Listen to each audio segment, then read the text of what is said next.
అహో,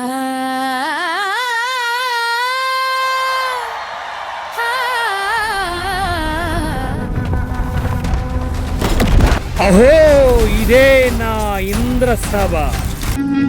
అరెరే, ఏమి ఈ దౌర్భాగ్యము! ఇంద్రసభా మండపము శూన్యమయ్యుండుట ఏమి సూచించుచున్నది? ముల్లోకాలను శాసించే ఆ దేవేంద్రుని వైభవం చూచుటకు ఈ రెండు కళ్ళు కాదు కదా, నీ మనోనేత్రం మచ్చుకైనా సరిపోదు.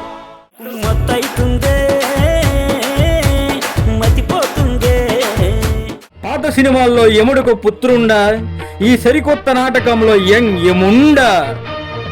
ఇక నుంచి బాధలు దుఃఖాలు తెలియని అద్భుతమైన అవకాశాన్ని నువ్వు అందిపుచ్చుకోబోతున్నావు. ఇంద్రుడట, దేవేంద్రుడట. ఇంద్రుడిగా నేనే మారిపోవాలనుందే.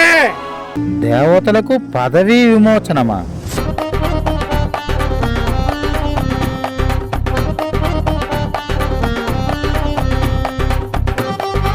తక్షణమే మా మానవులందరినీ భూలోకానికి పంపించు. నరకలోకంలో శిక్ష అనుభవిస్తున్న ప్రతి పాపులకు ఏసీలు ప్రొవైడ్ చేయండి.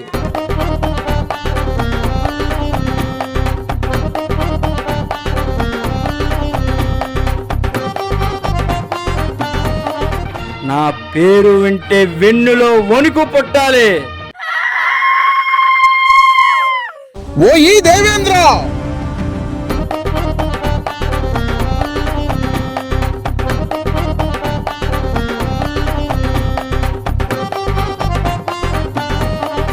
మీరెట్టిన రొప్పలతో పోల్చుకుంటే ఇది ఒక రొప్పలా ప్రభు? మొత్తం మీద వచ్చినావు. నీకేం వరం కావాలో కోరుకో, సీటులో తీర్చేతను. వరం ఇవ్వాల్సిన వాడిని నేను కదా.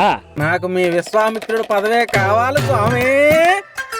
నారదా, ప్రభు ప్రభు, ఇప్పుడు నేను పూర్తిగా ఇంద్రుడిలా మారినట్టే కదా?